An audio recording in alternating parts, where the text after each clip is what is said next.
ដូចឆ្នោយើងពីប្រានស្នេហ៍យើងបានសុខសាន្តដរាបរៀងហើយ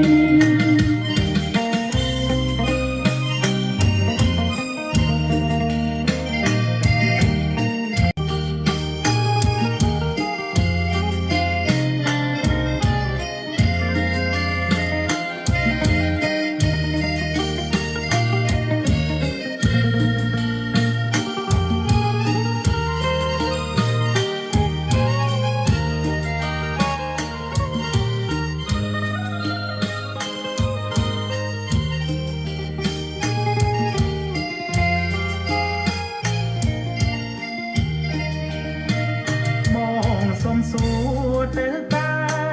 ប្រលឹងតាស្រីខឹង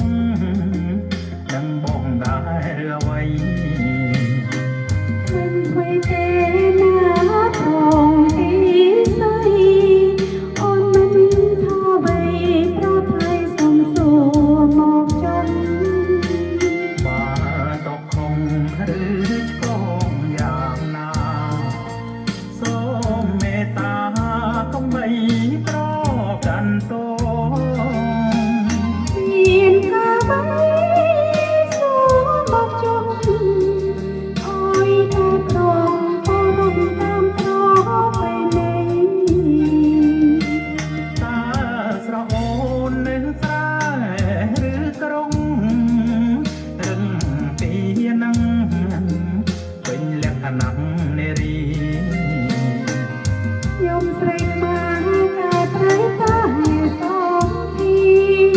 តាមប្របីនៃខ្មែរយើងតាំងពីបុរាណកុំព្រួយអ្វីបងក៏ខ្មែរណាស់កលយាបើបងស្នេហ៍ក៏ស្នេហ៍មិនអោយរំខានប៉ិនដូច